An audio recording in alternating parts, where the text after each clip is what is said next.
Ya, sahabat Suara Sidoarjo, pagi hari ini saya Tika Amsar masih lanjutkan kebersamaan dengan Anda.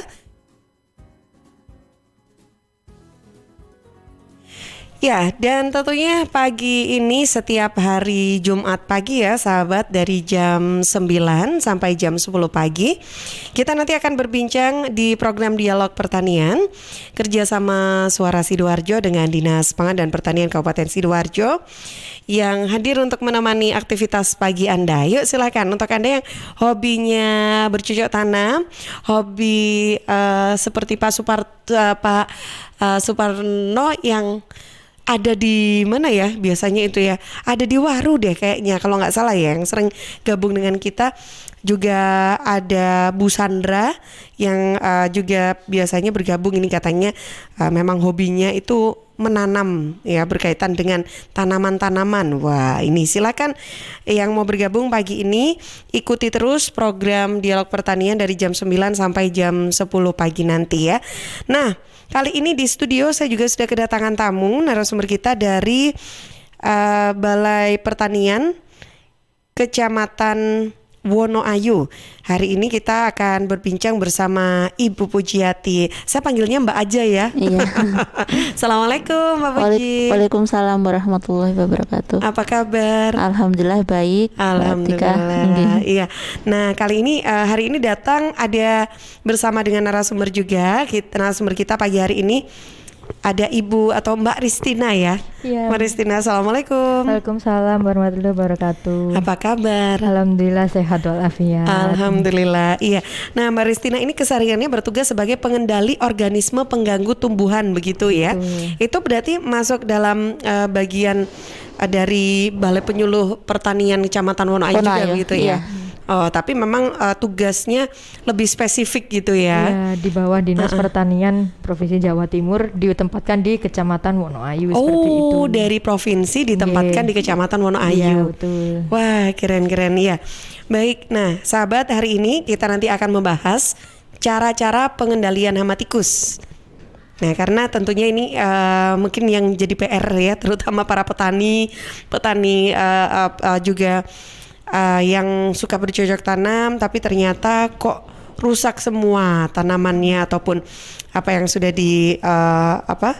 seperti mungkin padi begitu ya, menanam padi begitu terus rusak karena hama tikus atau yang lain-lain deh, banyak ya. Nah, mengawali perjumpaan kita hari ini tentang cara pengendalian hama tikus yang jadi tema kita, di awal perjumpaan ini bisa dijelaskan dulu mungkin ya Mbak Puji dan juga Mbak Ristina tentang kenapa tikus. Nah, ini merupakan salah satu hama padi. Kalau ngomongin tentang tikus kan saya langsung ingat padi gitu ya. Juga mungkin bisa dibilang tebu juga masuk ya. Iya. Nah, kenapa nih kok tikus gitu ya? Kok nggak hama-hama yang lain gitu? Ya, silakan. Nggih. Assalamualaikum warahmatullahi wabarakatuh. Ya, sahabat Susi yang berbahagia, tikus ini merupakan salah satu hama yang menimbulkan kerugian yang sangat besar bagi petani. Karena tikus ini menyerang seluruh fase pertumbuhan tanaman, baik padi maupun tebu.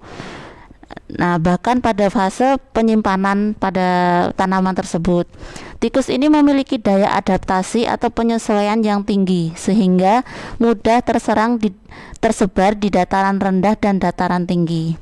Mereka juga suka menggali ilang untuk berlindung dan berkembang biak, membuat terowongan atau jalur sepanjang pematang dan tanggul irigasi. Tikus sawah termasuk omnivora atau pemakan segala jenis makanan. Apabila makanan berlimpah, mereka cenderung memilih yang paling disukai, yaitu biji-bijian padi yang tersedia di sawah, baik itu tebu-tebu juga yang merupakan batangnya kan manis nggih. Pada kondisi berat, tikus sering berada di pemukiman. Mereka menyerang semua stadium tanaman padi maupun tebu, sejak persemaian sampai panen. Tingkat kerusakan yang diakibatkan itu bervariasi tergantung stadium tanaman. Oke. Nah, ini dia ya kenapa saya jadi baru tahu kalau ternyata tikus itu suka yang manis-manis gitu ya. Wah, gawat dong. Jangan terlalu manis deh. Kayaknya saya harus pakai masker terus walaupun di mana-mana ini. Oke, baik. Ini tadi ya, sahabat, terkait dengan kenapa kok tikus yang sering merusak tanaman padi dan juga tebu. Dan ternyata ini bukan hanya dari pemukiman di rumah-rumah, tapi ternyata juga di sawah pun juga banyak. Jenisnya beda ya tapi ya tikusnya itu ya. Kalau yang di yang di persawahan gitu dengan yang di pemukiman sama aja. Kalau jenis tikus itu kan banyak ya kan. Tikus itu kan ada tikus sawah, tikus rumah, tikus pohon, atau tikus yang besar seperti tikus wiro gitu. Nah, apa itu Mbak? Nah, tikus wiro tuh yang tikusnya kalau kita bilangnya agak besar gitu kan ya. Nah, tapi itu hidupnya di selokan seperti itu. Nah, kalau yang khusus spesifik di tanaman padi dan tanaman tebu ini biasanya adalah golongan tikus sawah yang badannya kecil, ekornya lebih panjang daripada badannya seperti itu. Jadi spesifik ke tikus sawah seperti itu. Tikus sawah ya istilahnya bilangnya ya. Oke, baik. Tapi berarti kita harus tahu juga nih tentang sudah tahu jenisnya, siklus hidupnya pun seperti apa ini kalau seperti itu Mbak Ristina? Nah, kalau siklus hidup ini tuh bisa berkaitan sama pengendalian hama tikus itu. Nah, jadi periode perkembangan tikus ini terjadi pada tanaman padi dan tebu itu hampir sama. Jadi periode perkembangbiakan tikus ini paling banyak itu pada saat padi fase pembungaan atau fase bunting. Karena pada fase itu ibaratnya tikus lebih menyukai padi di fase bunting seperti itu. Jadi dia lebih berkembang di fase padi pada saat bunting seperti itu.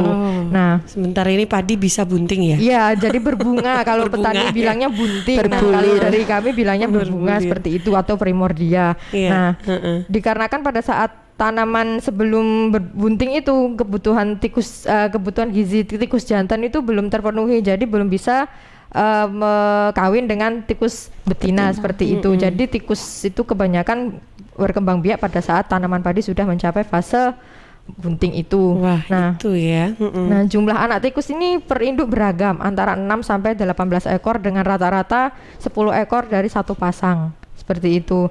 Nah, interval antar peranakan itu antara 30 sampai 50 hari dalam kondisi normal.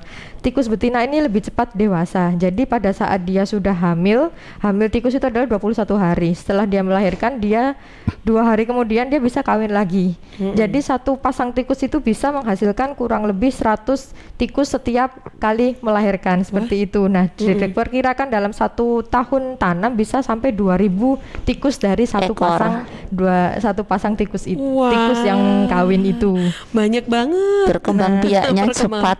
Iya, itu dia. Nah, sehingga kan lama-lama kan populasi kan akan bertambah cepat meningkat gitu kan siklus hidupnya tikus seperti itu. Nah, lama hidupnya tikus itu bisa sekitar sampai 8 bulan. Nah, seperti itu. Dan biasanya setelah 8 bulan apa yang terjadi pada tikus itu? Tetap kawin juga, tetap dia akan mencari makan alternatif lain di saat mungkin padi itu sudah bero atau sudah dipanen, dia akan mencari tempat lain untuk menjadi sasarannya seperti itu. Oke, sahabat. Nah, sudah tahu tentang siklus hidup dari tikus ya, dan ternyata ini memang kalau begitu makanya kalau kita sering melihat kalau pas padi itu sedang ditanam begitu kan ada para petani yang berjaga terus diberikan apa ya seperti bunyi-bunyian gitu ya Mbak Risina ya. Kenapa kok seperti itu? Apakah tikus itu apa yang ditakuti oleh tikus begitu sebetulnya? Jadi terutama tikus sawah. Iya, tikus itu kan terkadang itu dia takut dengan hal yang baru. Jadi kalau misal ada seperti bunyi suara yang di lahan-lahan kan biasanya kan ada suara kaleng seperti itu. Nah, itu kan merupakan hal baru bagi tikus. Nah, biasanya tuh tikus kan mempunyai sifat itu tadi takut pada hal baru. Jadi dia bisa takut dengan suara yang sebenarnya belum pernah dia dengarkan seperti itu. Nah, terus makanya dia biasanya berhabitat di tempat yang sekiranya tidak dilalui oleh manusia. Nah, contohnya di tanggul irigasi. Nah, walaupun tanggul irigasi ataupun habitat di tepi kampung karena di situ dia tidak dilalui oleh manusia dan di situ tersedia sumber air dan dia akan terlindung dari serangan predator ataupun manusia seperti itu. Nah, makanya itu terkait dengan habitat tikus juga ya kan ya kan tempat hidup tikus itu di mana sebenarnya. Kalau tempat hidup tikus itu biasanya di tanggul irigasi untuk menghindari serangan predator atau serangan manusia ataupun yang lain seperti itu. Dan nah, seperti itu. Kalau Oke. habitat tikus ya. Habitatnya berarti tidak jauh-jauh memang ya dari persawahan itu Iya, tadi ya. betul. Oke, pinter juga ya tikusnya. Oke deh sahabat, pagi ini kita masih membahas tentang cara-cara pengendalian hama tikus ya. Yuk silakan untuk Anda yang ingin bergabung untuk ikutan sharing bisa WhatsApp ya ke redaksi Suara Sidoarjo 0811 309 109 atau yang saat ini sedang nonton juga di Instagram ataupun Facebook Live Suara Sidoarjo, juga YouTube channel YouTube LPPL Suara Sidoarjo. Silakan Anda bisa sampaikan pertanyaannya di kolom chat, bisa juga DM ke Instagram atau juga di Facebook ya, inbox juga boleh, komentar langsung di siaran langsung kita juga boleh ya, silakan. Saya masih berbincang dengan Mbak Ristina dan juga Bu Pujiati atau Mbak Pujiati dari Balai Penjualan Pertanian Kecamatan Wonoayu. Nanti kita akan lanjutkan lagi, saya jeda dulu sebentar untuk beberapa informasi yang akan lewat. Suara Sidoarjo, lembaga penyiaran publik lokal pemerintah Kabupaten Sidoarjo. Terima kasih sudah menghubungi Universitas Muhammadiyah Sidoarjo UMSIDA. Perguruan tinggi terakreditasi B, berprestasi nasional dan internasional di bidang pendidikan, penelitian, pengabdian masyarakat, dan tata kelola kelembagaan. UMSIDA mempunyai 5 fakultas dan 29 program studi dilengkapi dengan beasiswa, asuransi kesehatan, asrama, unit kegiatan mahasiswa, dan berkesempatan kuliah di luar negeri. Dengan kurikulum Merdeka Belajar Kampus Merdeka, kuliah bisa sambil bekerja, sesuaikan waktu belajar di jam pagi atau sore, dan tentu didampingi dosen berdedikasi tinggi. Daftar sekarang di Kampus 1 UMSIDA, Jalan Mojopahit 666B Sidoarjo, depan RSUD Sidoarjo. WhatsApp PMB di 0877 5222 8200 atau pmb.umsida.ac.id. Batas pendaftaran 31 Agustus 2021. UMSIDA, dari sini pencerahan bersemi, pilihan tepat generasi hebat. Lihat nih Jeng, Cheers punya kemasan baru 230 ml. Wah, imut ya? Iya dong Jeng, bentuknya yang kecil dan seksi, gampang banget dibawa kemanapun dan kapanpun. Wah iya, bisa muat nih di tas tangan, taruh di kotak makan si adek, dan gampang juga ya dibawa pas jogging. Bener, dan di musim virus kayak gini kita juga harus rutin minum air putih Jeng. Cheers Alkaline ini punya kandungan pH yang tinggi sampai 8,5. Jadi daya tahan tubuh kita lebih terjaga dan melindungi kita dari virus sampai resiko kanker. Nah, buat konsumsi di rumah atau di kantor, ada kemasan galon juga Jeng, yang 20 liter. Untuk pemesanan area Surabaya hubungi kami di telepon 0807 124 3377 atau WhatsApp ke 0877 77 24 3377. Bagi Anda yang ingin bergabung menjadi partner Cheers, bisa hubungi 031 84 95 888. Anda di rumah aja ya, biar kami yang ngantar. Cheers Alkaline Powered 230 ml, seksi, healthy, easy. Untuk wilayah Sidoarjo dan sekitarnya bisa menghubungi Depo Candi di 0821 4225 6646 0821 4225 6646. Rokok opo gitu, rokok putihan. Ya rokok kok, ya murah, ya akeh. Rokok ilegal ki. Masa rokok ilegal iki? Yo ki. Lah awakmu kok roh nek ki rokok ilegal? Rokok ilegal iki gak nek pita cukene. Samen paling roe bandro kuwi lho. Rokoke kudu enek merek karo nama perusahaane sing terdaftar ndek bea cukai. Lokasi pembuatane ndek kene ya gak enek. Terus ndek kene rokok ilegal gak enek gambar karo peringatane teko pemerintah. Berarti rokok ilegal gak resmi no? Aduh ya mesti to Lemul. Rokok ilegal merugikan negara. Mergo ora mbayar cukai sing digembangun negara. Walah tutu, sepenting wong-wong gak roh. Loh, gak iso lagi. Makane to Le, tuku sing pasti-pasti ae. Aja ngawur. Laporkan peredaran rokok ilegal ke kantor Bea Cukai terdekat atau hubungi nomor 1.500 225 1.500 225. Iklan layanan masyarakat ini dipersembahkan Bea Cukai Sidoarjo. Ayo, ngewangi bea cukai, berantas rokok ilegal. Bea Cukai Sidoarjo, fokus mengawasi, tulus melayani. Halo arek-arek Jawa Timur, piye kabare? Muga-muga kabeh apik ya. Saya Via Valen mau mengajak kita semua untuk tetap jaga kesehatan di tengah pandemi. Yuk ikut gerakan pakai masker dan tetap ikuti anjuran pemerintah. Dengan cara tetap jaga jarak, sering cuci tangan pakai sabun, hindari keramaian, dan pakai masker kalau keluar rumah. Yuk jaga kesehatan, karena banyak orang tersayang yang ingin terus bersamamu. Bersama, kita lawan COVID-19 dengan terus mengingatkan hal-hal baik. Masih banyak banget saudara kita yang belum paham betapa bahayanya COVID-19. Oleh sebab itu, penting untuk kita saling mengingatkan. Semoga kita semua selalu sehat dan tetap produktif di kala pandemi. Ingat, ojo lali nggawe masker ya. Gue dapat dari grup sebelah nih. Katanya vaksin COVID-19 itu... Iya.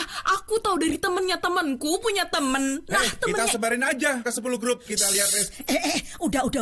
Infonya COVID kayaknya nih. Ini apa sih? Berita COVID dari mana nih? Jangan-jangan hoax lagi. Bener nggak? Masa hoax sih? Tuh, hoax. Waduh, hati-hati hoax nih. nih. Masa sih?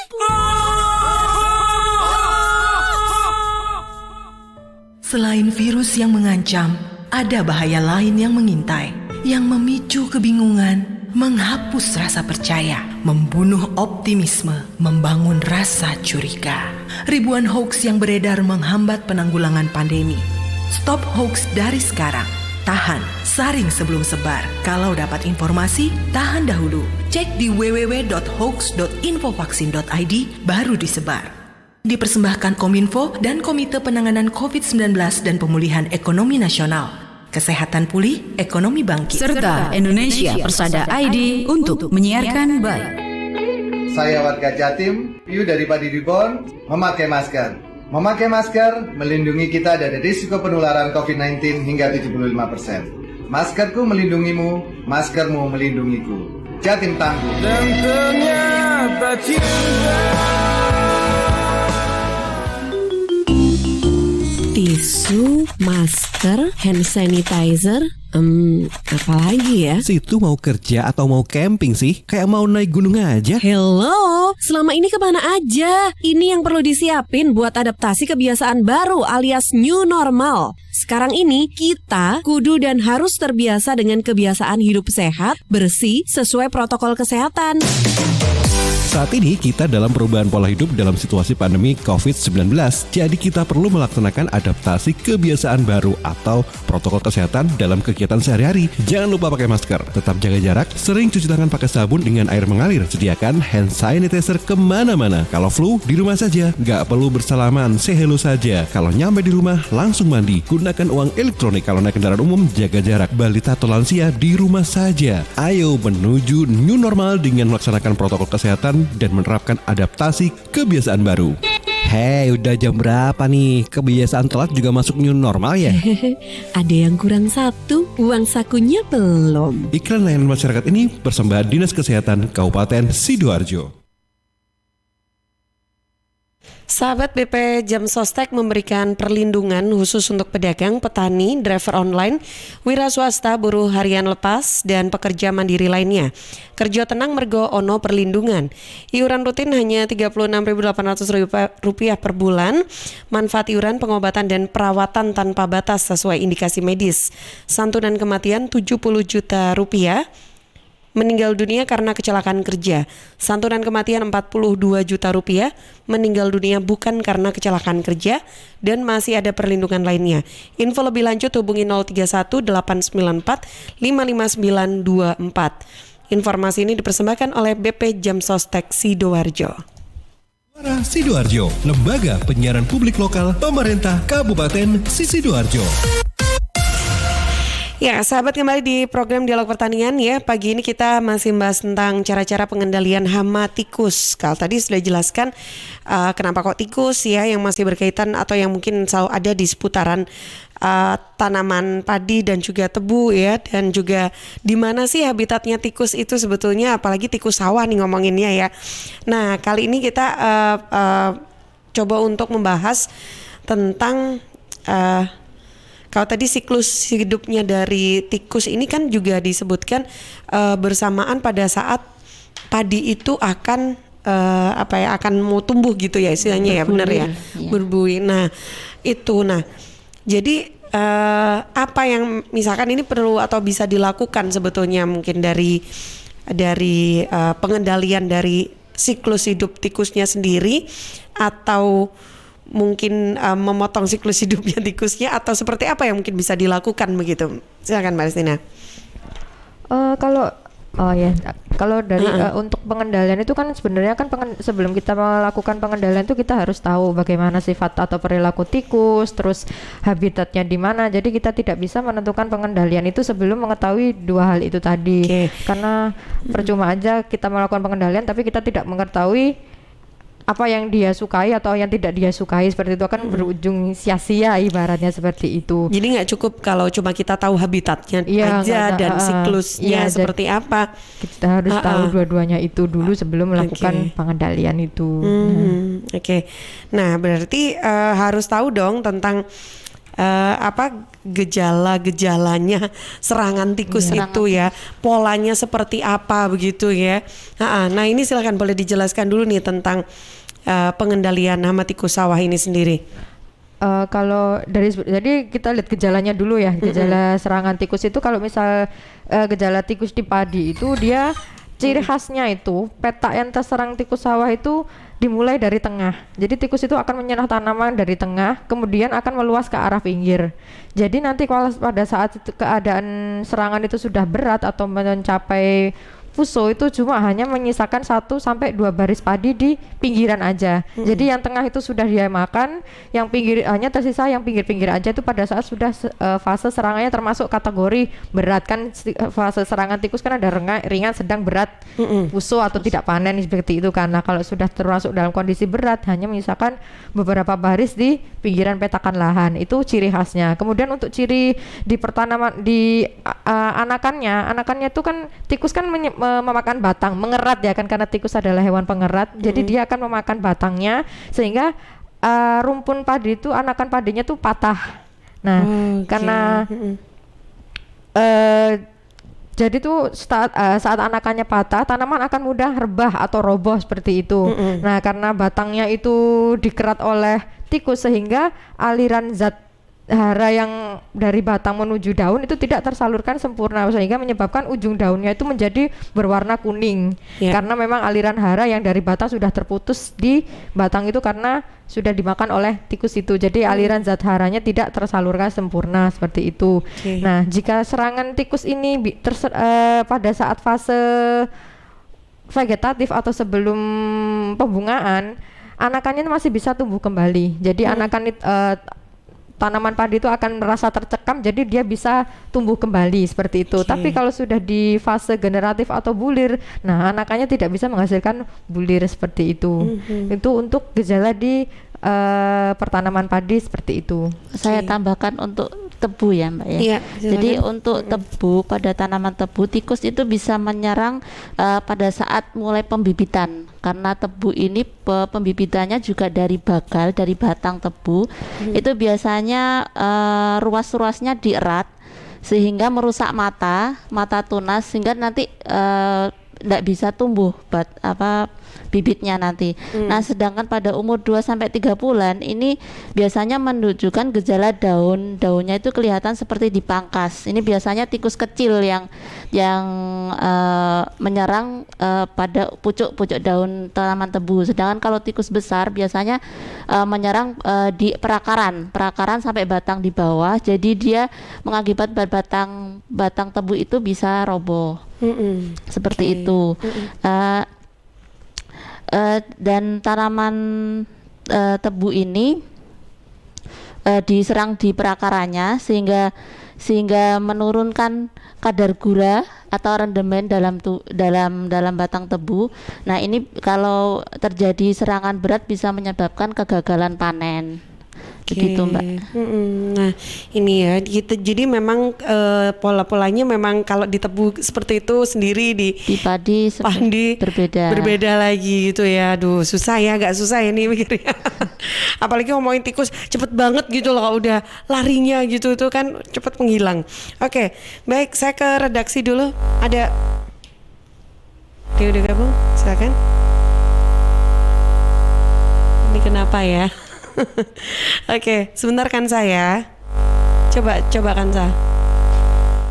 Oh enggak kedengeran. Oke, baik. Nah, sambil menantikan Kansa yang akan membacakan pertanyaan yang sudah masuk dari sahabat suara Sidoarjo. Nah, dari pola-pola atau karakter apa yang sudah dilakukan oleh tikus ya terhadap tanaman-tanaman ini tadi ya, dari gejala dan serangan tikus yang dilakukan begitu. Kalau dari pengendalian tikusnya sendiri nih ya, pengendaliannya. Jadi kita sudah tahu oh seperti itu ya, harus paham. Jadi para petani itu kayaknya memang harus ngerti gitu ya tentang hama tikus itu sehingga bisa tepat melakukan pengendalian tikusnya gitu. Kalau menurut dari Mbak Ristina sendiri ya, ini silakan apa yang boleh atau yang perlu dilakukan oleh para petani ataupun mereka yang memiliki persawahan begitu untuk melakukan pengendalian dari hama tikusnya sendiri. Oh ya, jadi langsung saya ini aja ya. Disampaikan aja ya. Atau mau ke redaksi dulu? Sudah? Oh iya, sebentar ya. Oh iya. Belum ya. Sebentar ya. Ini ada backsoundnya dulu sedikit. Oke, yang sudah bergabung pagi ini ada berapa orang Hansa? 3 orang. Oke, baik. Ya, apakah salah satunya Bu Sandra? Tapi kalau Bu Sandra ini tinggalnya di perumahan tapi suka bertanam gitu ya, bercocok tanam. Nggak dengar. Oke deh, baik. Nah, langsung lanjut aja deh dari Mbak Ristina untuk pengendalian hama tikus. Nah, ini dia. Jadi kalau misal ada hama kan otomatis kita harus mengendalikannya ya kan.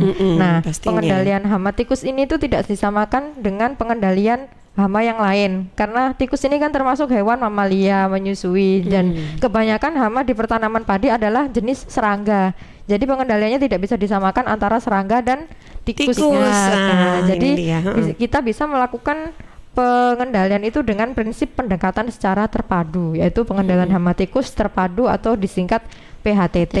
Nah, ini konsep pengendalian ini beda sama konsep pengendalian serangga. Jadi pengendalian tikus ini didasarkan sama pemahaman tadi yang saya sudah sampaikan, satu tikus, sifat tikus, yang kedua dilakukan secara dini. Jadi ibaratnya kita harus mencegah dulu sebelum ada serangan seperti itu. Bisa itu dilakukan ya.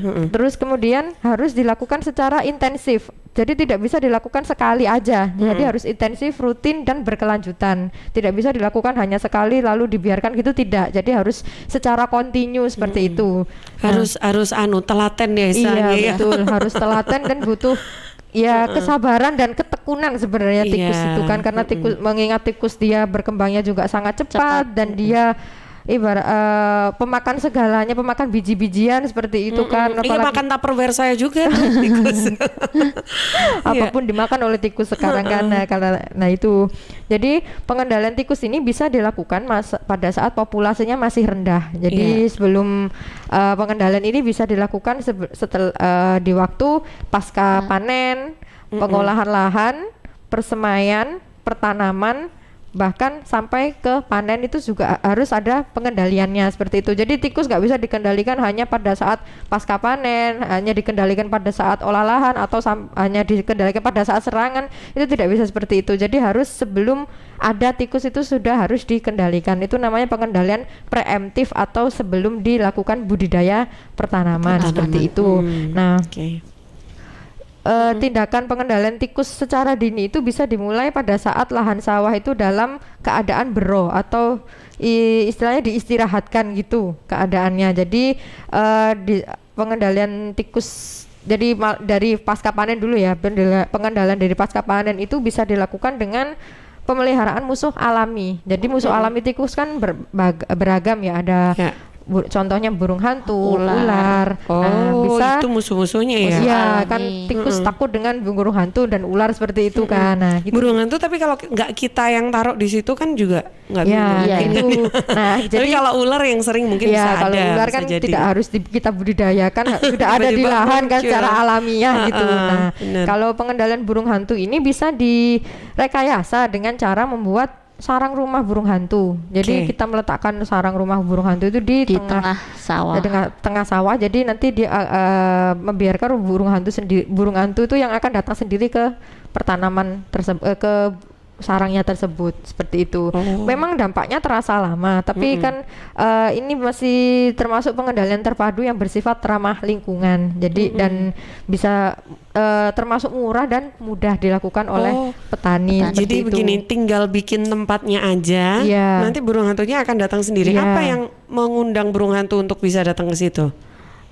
Secara alamiah Secara sih, rumah iya. karena rumahnya itu dibangun di tengah sawah, jadi ada khusus kakak Mbak untuk rumahnya burung hantu itu, sehingga dia tahu nih ini ada rumah-rumahan gitu. Atau gimana? Iya. Ya, seperti itu. Mereka ada khusus gitu ya bentuknya memang ya. Ya, ada rumah burung hantu. Jadi kalau misal di tengah-tengah sawah ada tinggi gitu, ada yang bentuk rumah, ya itu biasanya dibuat untuk rumah burung hantu, untuk sarang burung hantu. Dan setelah misalkan burung hantunya ada di situ, bukan berarti kita kunci dan dia dipelihara di situ, enggak ya, bebas aja dia akan datang ke masuk dan keluar gitu dari rumah itu ya. Karena burung hantu ini kan dia bisa memangsa 3 sampai 5 ekor tikus per hari. Jadi jadi satu burung hantu itu bisa memangsa sampai 5 tikus. Nah, mangsa si tikusnya itu ditelan sama burung hantunya, kemudian dicerna, tetapi tidak sampai semuanya dimakan, tidak, tapi kayak hanya dikoyak-koyak seperti itu kan, itu sudah termasuk sifat burung hantu. Makanya burung hantu disarankan untuk pengendalian sebelum tanam itu seperti itu. Jadi pada saat tikus itu masih populasi rendah, menggunakan burung hantu seperti itu untuk mengurangi nanti mengurangi di saat nanti sudah olah lahan, tikusnya itu masih ada di situ. Jadi jadi burung hantunya itu bisa untuk mengurangi sebelum pertanaman, seperti pengolahan lahan seperti itu. Nah kan burung hantu ini kan juga dia termasuk pengendalian hayati ya kan, pengendalian alami menggunakan musuh alami, jadi tidak berbahaya untuk lingkungan sekitar seperti itu.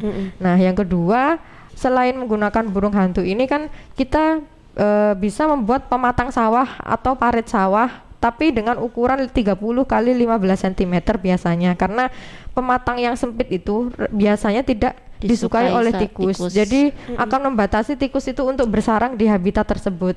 Jadi semakin sempit parit pematang atau parit itu, tikus tidak akan mau hidup di situ karena memang dia sempit kan. Jadi dia mobilitas dan pergerakannya tidak susah tidak bebas. Bisa cepet gitu nah, ya. Betul kan.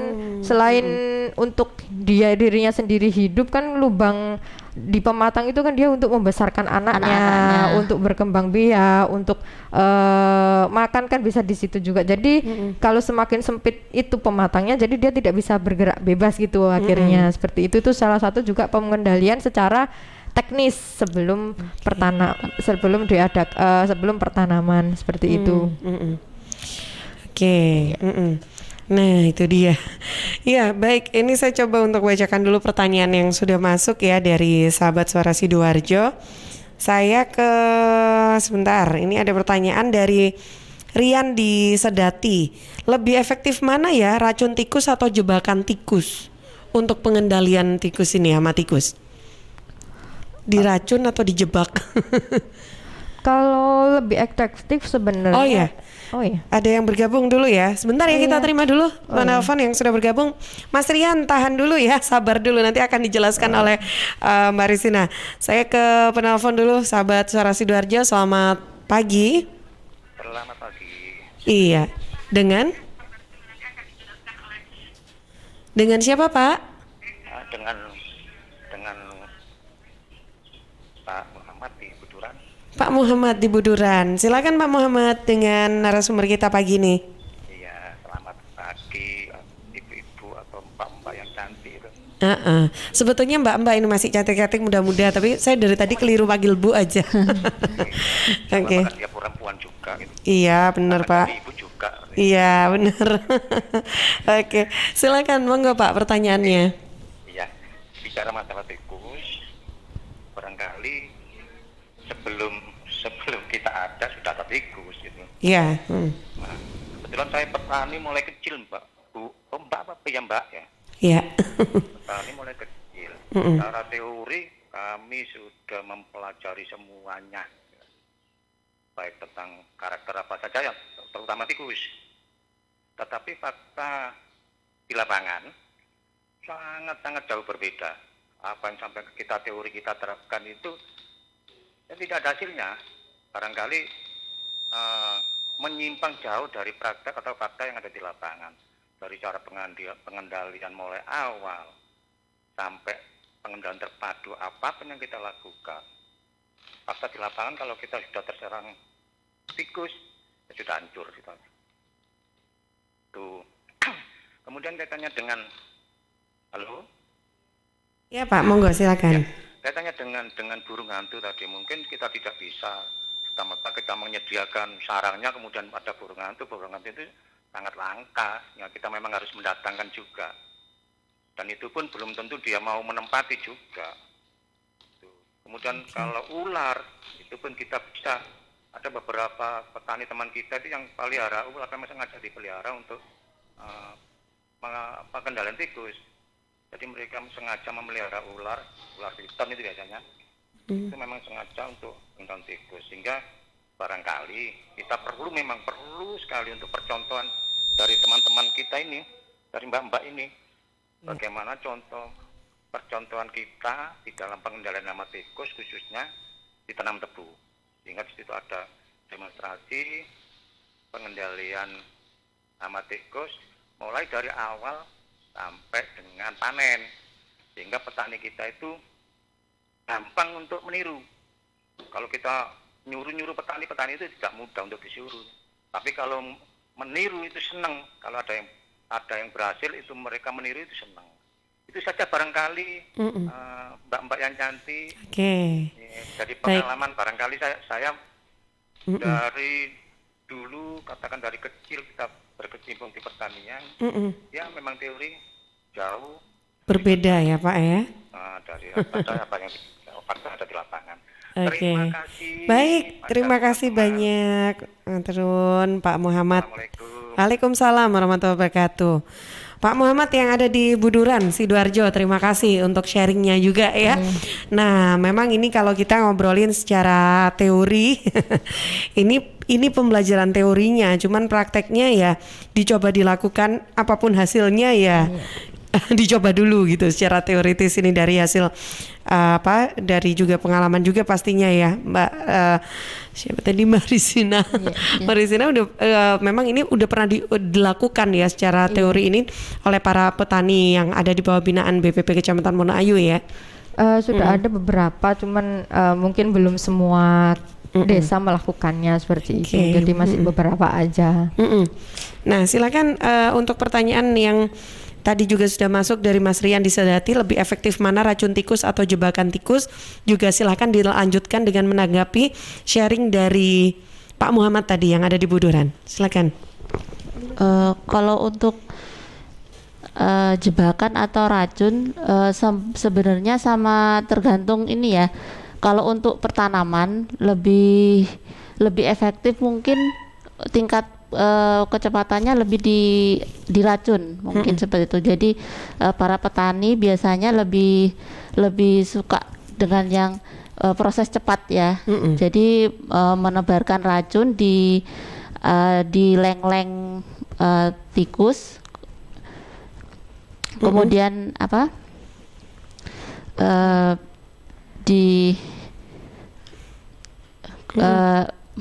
Jadi diracun atau berarti lebih efektif diracun ya? Ya, untuk tingkat kecepatannya mungkin lebih efektif diracun. Kalau jebakan itu kan masih membutuhkan waktu ya, sama tingkat kesabaran dari para petani. Kadang dia peka juga nih, ini jebakan nih gitu ya, terus dihindari gitu. Oke. Nah, kita geser ke sharing dari Pak Muhammad. Silakan, mungkin lebih detail lagi nih untuk menanggapinya. Silakan, siapa nih, Mbak Ristina atau Mbak Puji? Ya. Jadi ini memang secara teoritis bahkan kalau tentang dari pengalamannya Pak Muhammad ya. Jadi tadi kalau disampaikan sebetulnya memang tidak semudah untuk melakukan secara teori ya, dan seperti burung hantu itu pun didatangkan gitu. Kalau kadang burung hantu juga nggak mau ya sama rumahnya itu yang sudah kita buat gitu. Ya memang betul kata Pak Muhammad tadi, burung hantu itu sebenarnya kan juga bukan dari liar nggih. Jadi memang sudah sudah memang disediakan oleh para petani, biasanya seperti itu. Dan memang perlu adanya kerjasama antara para petani baik padi maupun tebu. Jadi mereka saling bekerjasama untuk pengendalian. Jadi ketika masa padi biasanya kan petani padi ya. Sedangkan untuk tebu kan masa pertanamannya 1 tahun, Jadi memang harus ada kerjasama di saat padi sudah panen, kemudian tetap berkelanjutan untuk saling pengendalian, karena biasanya padi sama tanaman tebu itu berdampingan posisinya di lahan seperti itu. Memang tidak mudah, tapi tapi perlu kerjasama dan kerjasama sama yang baik ya antara para petani baik tebu maupun padi untuk pengendalian tikus itu. Oke, baik. Terus tentang ular, sampai harus ada ular piton ya? Atau semua jenis ular itu bisa untuk menghalau tikus ini tadi? Ya, nggak tahu ya kalau ular ya. Tapi sampai tadi kalau temannya Pak Muhammad itu ular piton yang diletakkan di sana gitu untuk menghalau hama tikus. Kalau untuk ular sendiri kan biasanya kan itu biasanya kalau ular memang alamiah ya, secara alamiah itu sudah ada di pertanaman, jadi memang terkadang tidak dibudidayakan, tetapi karena serangan tikus ini sudah dia bisa menyebabkan kerugian tinggi, jadi kan petani harus mengusahakan yang lebih untuk mengendalikan tikus dan mengamankan produksi tanamannya kan. Jadi bisa memelihara ular itu. Jadi yang terkadang bisa dibudidayakan ular yang memang khusus untuk ular yang pemakan seperti itu, ular pemakan tikus seperti itu kalau untuk budidaya ular. Oke, ular pemakan tikus ya memang ya khusus ya. Oke. Baik, terima kasih untuk yang sudah bergabung. Saya langsung saja ke sahabat Suara Sidoarjo lainnya. Ada Bu Asri yang ada di Geluran. Kalau boleh tahu ciri sarang tikus itu seperti apa ya di tanah? Apa seperti ular buat gorong-gorong gitu? Terus juga ada Mbak Rere yang ada di Beciro. Adakah makanan atau obat yang khusus untuk bisa menekan produktivitas tikus itu sendiri? Oh, ini hampir sama tadi ya dengan Mas Rian ya. Ada makanan atau obat khusus untuk bisa menekan produktivitas tikus? Juga Bu Asri, silakan boleh ditanggapi dulu nih.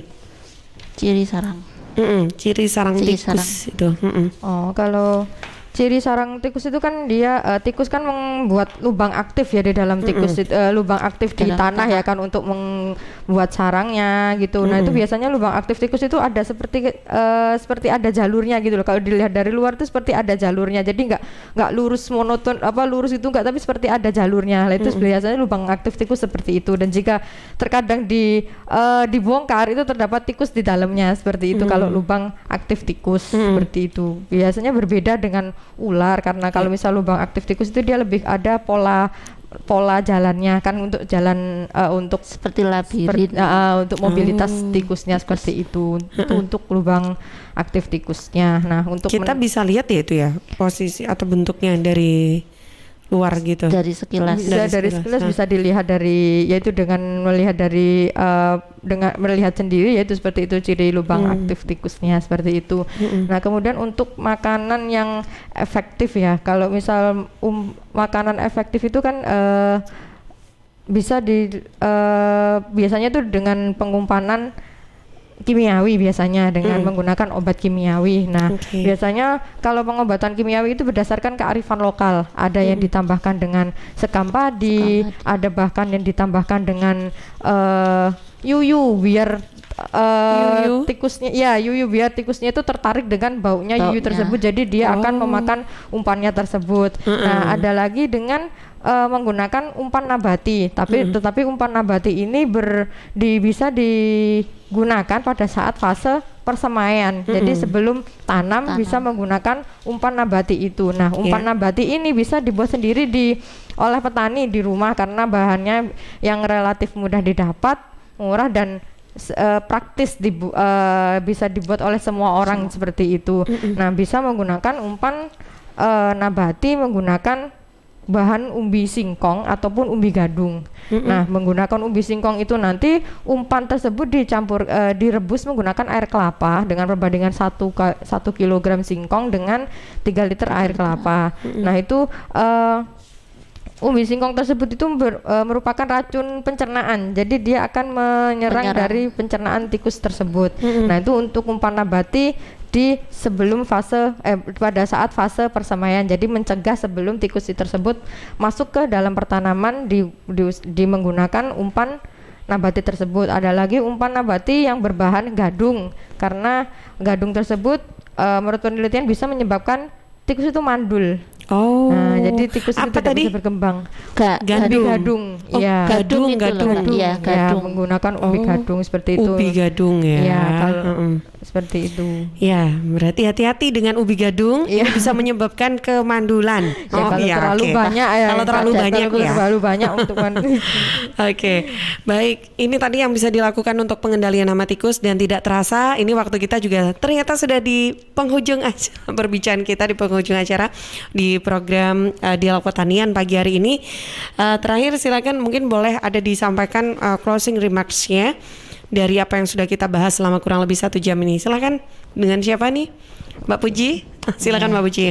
Baik, sahabat suara Sidoarjo yang saya hormati, demikian tadi acara Suara Penyuluh pada edisi pagi hari ini yang yang kita akhiri. Selamat mencoba, selamat semoga bermanfaat apa yang kami sampaikan tadi, dan kami mohon undur diri. Iya. Jangan lupa nanti kalau memang masih ingin belajar banyak lagi mencoba untuk pengendalian hama tikus, bisa mampir datang ke BPP Kecamatan Wonoayu gitu ya. Nanti bisa langsung ketemu Mbak Ristina ataupun Mbak Pujiati, juga teman-teman yang lain. Karena ini ternyata di studio juga ada bapak-bapaknya dari BPP Wonoayu juga ya, tapi mengantarkan aja di luar gitu yang nggak ikut masuk. Oke deh, baik, terima kasih banyak. Semoga bermanfaat juga. Sampai jumpa lagi. Insya Allah pekan depan kita akan bahas tema yang berbeda gitu ya. Baik, terima kasih. Sampai jumpa lagi. Assalamualaikum. Waalaikumsalam warahmatullahi wabarakatuh.